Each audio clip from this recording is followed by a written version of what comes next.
What do you do? So we're back with another video that is 10 more fights that piss off the boss Dana White. So hey, this is gonna be interesting. So let's check it out. I did a list of fights that pissed Dana off, and 10 million of you watched it. Holy smokes. Well, I know this may come as a shock, but in the 6 years since then, there's been a bunch more fights that have angered the boss, and just like the first video, why is he so close to the camera? So let's jump right into it. I'm Tommy from MMA On Point, and these are 10 more fights that pissed off Dana White the most. Number 10, CM Punk versus Mike Jackson. CM Punk, in my eyes, best in the world. Really pissed off Dana White. While the stakes weren't exactly high in this entry, this is probably the most obviously annoyed that Dana is over any fight that we talk about in this entire video. After the first bout in the CM Punk experiment, it very much looked like we'd seen the last bout in the CM Punk experiment. But 2 years later, everybody would be in for a big surprise when the UFC did it again. This time against Mike Jackson, who had fought Punk's initial opponent, Mickey Gall, to determine who it is that was going to be Punk's introduction to the sport. The fight was weirdly competitive in the first round, at least a lot more than I remember. After that, though, yikes, 5,000. It was just Phil getting beat up, but not urgently. In fact, so much so that Joe Rogan joked that Jackson had been paid to make the fight go the distance. There just appeared to be no desire to finish. A lot of people have been clowning CM Punk because he went into the UFC and he lost like 2 of his fight. But me personally, CM Punk, he has my respect. He has my respect as an entertainer because I've been watching the WWE since I'm a little kid, and he has my respect as an athlete because he had that courage in him to jump into a brutal sport which is MMA to test himself, and he had some balls. Most of the time the people that are clowning him, making fun of him because he got knocked out, those are the same people that wouldn't step foot in the octagon. So CM Punk, if you see this video, you have all my respect. Despite beating Punk up really bad. Afterwards, Dana brought his shovel to the presser for a burial. You get this opportunity to come in and fight CM Punk, and you're doing like bolo punches to the body on top. Never looked like he was trying to finish the fight ever, right? Looked like he could have finished the fight a few times. I don't know what that guy did for a living before we gave him this shot, but whatever it was, he needs to go back and do that again. Damn. Like he was trying to milk it to stay on TV longer. Did you get that sense? I got the sense that he's a complete fucking idiot, and I couldn't wait for that fight to end, and I regretted not putting it on Fight Pass. I regret putting Michael Jackson in there. I will not call him Mike Jackson, okay? He's Michael Jackson.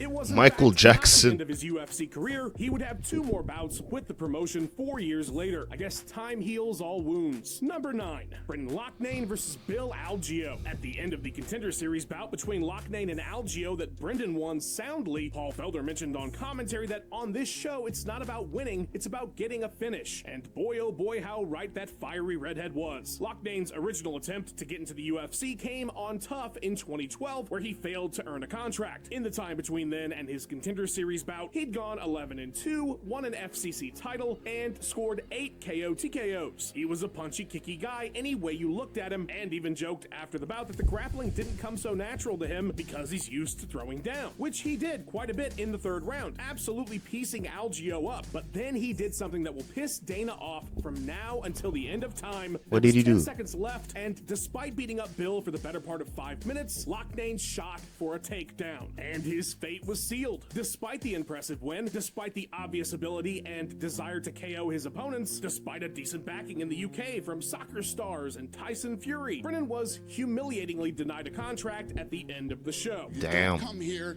you don't fight that type of fight, and you don't go for the double leg. Damn. 10 seconds left of the fight. And I'm just sat there, mate. Damn. The whole world have just left me. What do you mean I'm not in the years? Like, you give me the hardest fight you could possibly fight. Then I get told you're in, you've just got to sit in front of a camera and then get absolutely terrorised on the camera, and then had to fucking walk out of there, my tail between my legs. When he double-legged, I threw my pen and went, you gotta be shitting me.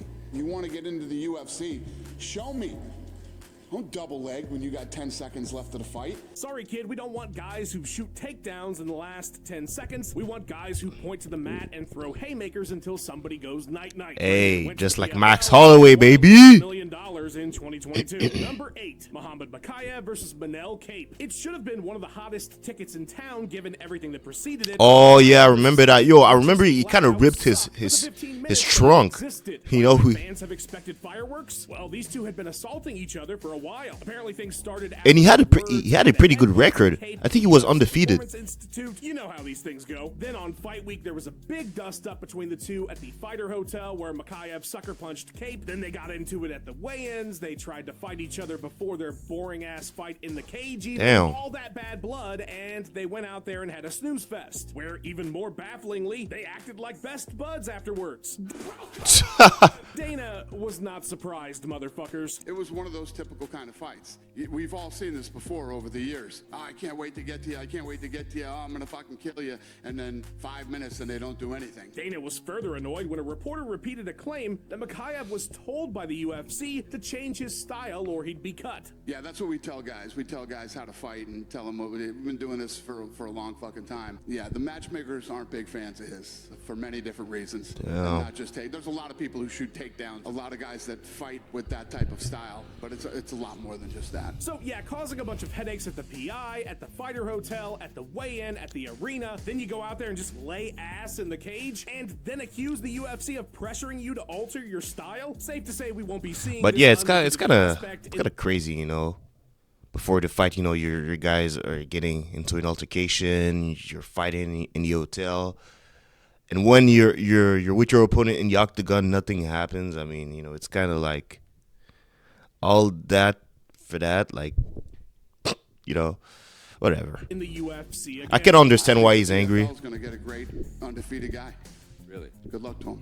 I mean, he's just a guy that did everything wrong. And, yeah, I guess you can look back now and regret it, but you did it. Number 7, Morab versus Morab. Aldo. I hadn't watched this fight since it happened until making this video, and truth be told, I think my perception of what this fight was painted by the crowd's reaction to it and by Dana's, which makes this a pretty strong entry. Now look, everybody loves Aldo. The SLC crowd was going nuts for him, and yes, not a ton happened in this one, but if anybody was trying to do something, it was Morab. He went for 16 takedowns and didn't land one of them, but he kept that pressure up all fight. Aldo couldn't do much of anything but try and defend himself. Was it exciting? Not really, no. But between the performance and I think far more importantly, Morab saying he wouldn't fight champion teammate Aljamain Sterling in the post-fight interview had Dana making things very clear about what he thought of the potential title contender. Morab didn't go after it like a guy that looks like he wants to fight for the title. When asked the question about his friend holding the title and what did he want to do, he never really answered the question. I always say this, we're the bells and whistles guys. We lay it out there for him. We give you the opportunity to shine. It's up to you to get out there and do it. When you're on a card like this, the place is packed like this, and you want to make a statement in that division, you go for it. I don't think Morab did himself a lot of favors tonight. I remember thinking after that press conference, oh, Morab is never getting a title shot. Like, no chance in hell. But once he stacked 2 more wins, and more importantly, his best bud dropped. Morab. Hey, by the way, his last fight against Umar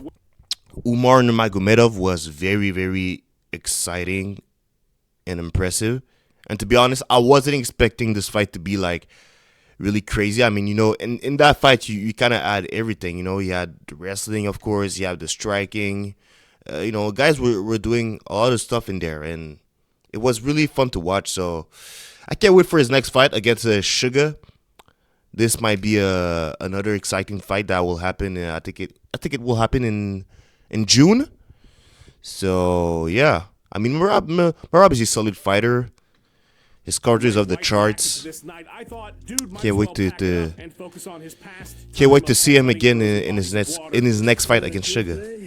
Number 6, Anderson Silva versus Uriah Hall. Here's a new one. Dana pissed off at himself and at Uriah Hall, but for a reason that would have only made him angrier at himself. Dana is a complex figure. So because the UFC has contracts that last for eternities, a whole year and a half after his last fight and 8 years since his last significant victory, Anderson Silva was given one last fight to end his tenure in the UFC against number 10 middleweight Uriah Hall on Halloween at the Apex Mid-Pandy. Anyways, I'm gonna go cry in the bathroom. Peace out, homies. Yeah, it was a bummer on paper, and even more so when the horn sounded. It was a pretty uneventful fight with neither fighter throwing much of anything until the very end of the third and start of the fourth, when Hall finished the fight a mercifully quick stoppage. The whole thing was bad vibes all around, and nobody was more pissed at Dana White about the whole thing happening than Dana White. Tonight, I don't feel good about myself that I let Anderson Silva fight this last fight. You fought a guy that has absolutely zero output. You fight any of these other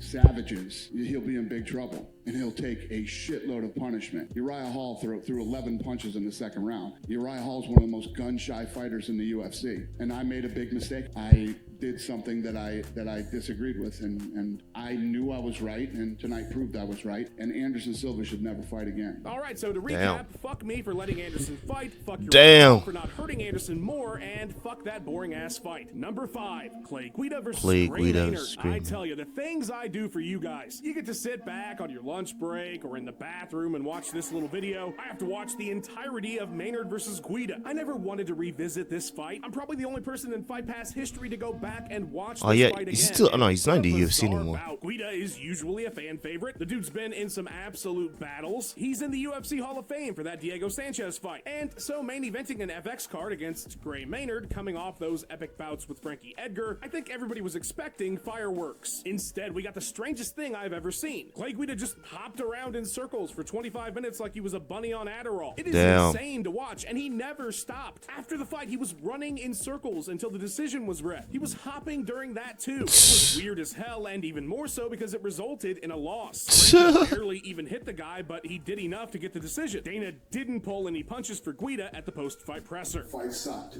I had some guys on Twitter. Damn. Great footwork. This isn't. He went straight. He went straight away. He said, "Fight sucked. The fight sucked, man."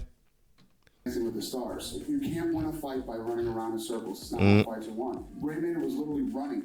Full speed running, throwing punches. Interestingly enough, that fight would kind of mark the last big one of Clay's entire career, despite 21 more UFC bouts ahead of him. He'd never main event any card again. Number 4, Jose Aldo versus Mario Bautista. Been a while since we've had a good old-fashioned Dana White, the officials are ruining the sport moment. And look at this, another Jose Aldo fight. Another opponent Dana's not happy with. Well, truly nobody was happy with Aldo versus Mario Bautista, and let's be real here, we'd have been unhappy with any version of an Aldo loss. But this one really rubbed fans the wrong way because a ton of us had that fight for Jose, Well, and it really felt like Mario was stalling was it all this fight year? up against the cage. Bautista would have 7 minutes of control time in the fight, but land exactly 5 significant strikes in the clinch. The split decision was not a popular Do y'all think outcome that? with anybody.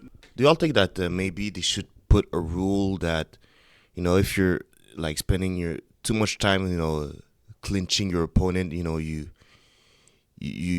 got to separate the fighters. I don't know if it already exists, but I think maybe that should be a nice rule to put, you know, like if you spend like, you know, like let's like what, there's 5 minutes in a round. Let's say like you spend like, let's say 3 minutes in that round, you know, clinching your opponent, grabbing, not doing anything. Maybe, you know, the ref could come and say, you know what, let's separate you guys and let's start and let's fight. Nobody more so than Dana. I don't know if it exists, because sometimes I see the ref, he goes like, okay, well, okay guys, I'm gonna separate you guys and let's fight. You know, so sometimes the ref does that when you see like there's not much action. So well, At a boxing match in Ireland tonight, atrocious. If you're not trying to fight, how do you win the fight? When you can tell that the guy definitely doesn't want to stand and strike and just wants to stall against the fence. The refs do their job. They're supposed to see it. When they see it continually happening and that the guy... Okay, yeah, already, okay.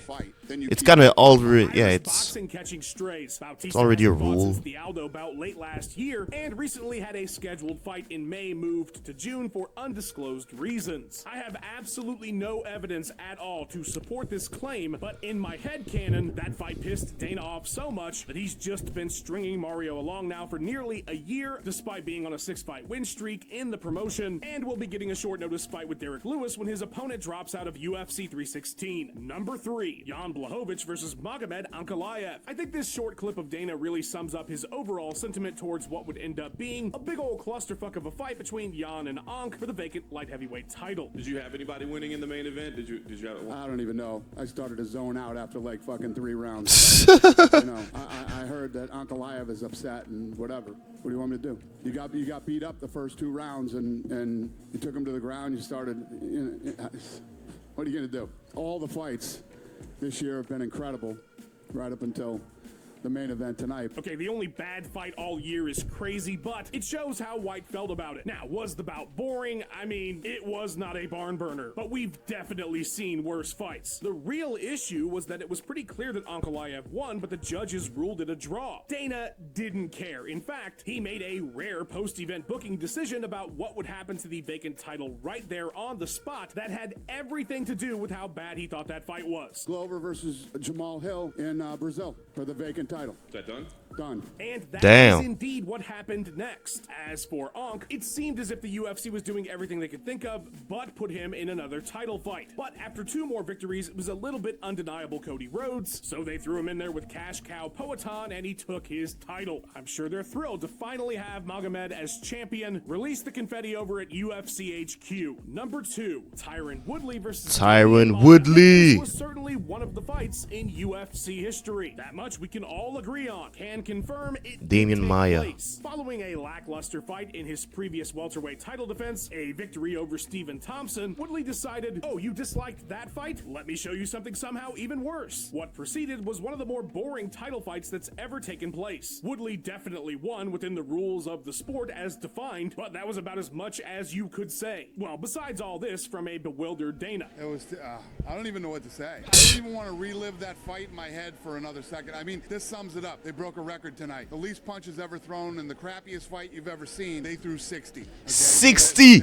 That's how bad the fight was. Hold on, 60 strike They threw 60. during the entire fight? The least punches ever thrown in the crappiest fight you've ever seen. They threw 60. Yo. So that's how bad the fight was. White and Woodley spoke backstage. Oh, that's after the wild. event, with Tyron adamant that a win was a win, but the consequences of this victory might have And it's been kind of surprising possibly because as Tyron Woodley is a UFC hell of a history, as Woodley had been puncher. announced by White to be the return opponent for George St. Pierre if he beat Damian Maia. Immediately afterwards, that fight was dead in the water. I really think Dana might have made his mind up on it mid. Bro, Tyron Woodley against GSP would have been dope. 100% giving that fight to Michael Bisping. I know that Michael Bisping will fight. He'll show up and he'll actually fight. I know he will. Bisping GSP is on. Tyron would ask for an apology from Dana for his roasting of the champ, but they'd settle things behind closed doors. Number 1, Francis Ngannou versus Cyril Gane. What? In this video, we've had all kinds of clips of Dana after That fight events was giving no, snarky that comments fight about wasn't various boring. fights and fighters that pissed him off. And fans were expecting some kind of epic DFW rant post UFC 270. I mean, your heavyweight champion of the world who just fought out his Ngannou. contract that was hotly disputed publicly from both parties, the champion you'd actively taken shots at, including the intro to a pay-per-view that called him out, just successfully defended that title and was likely going to be leaving the promotion undisputed. This was going to be the greatest Dana White post-fight press conference of all time. But sadly, White wouldn't show up. In fact, he didn't even put the belt on Ngannou after the fight. Maynard did. Apparently, Damn. he left late during the card. Bro, So they then really Ngannou have beef, out, man. but He sadly, didn't even White show wouldn't up show up. to give him the In fact, he title didn't even around put the his belt waist. on Ngannou after the fight. Nick Maynard did. Apparently, White had left late during the card. So then, after everybody was speculating on if White was punching the air in some private casino room in anger, White would come out and claim that he had backstage obligations, and that's why he was gone. It had nothing to do with Ngannou. But how many times have you seen Dana both miss putting the title on someone, never, just the one time he refused with Anderson Silva, and then not do a presser after a pay-per-view? Not as rare, but nearly. Fans weren't buying it, and soon the two parties parted ways, never to have another nice word to say about each other ever again. Like Damn. this. I don't think about Francis that much. The only one who's praying for his demise is probably the PFL. Believe me, I have no sleepless nights over Francis leaving. Francis isn't a good guy. I wish Francis. I don't understand. I really wish that somehow Francis could have stayed with the UFC because, man, there's so many fights that we could have seen. I mean, obviously the fights against John Jones, the fight against Tom Aspinall, Curtis Blades, or even Alex Pereira, bro. But listen, it is what it is, man. Understand the language, and It is what it he's is. a nice guy. He's not, and he's just not a guy that I wanted to be in business with. You know who is a good guy, though? The editor of this video, Max Randall. Follow him on his socials and go check out his awesome YouTube channel. A massive Francis Ngannou-sized thank you to our channel members. Truly appreciate it. All right, so that's it for the video, guys. I hope you enjoyed. Please make sure to subscribe to my channel and see you next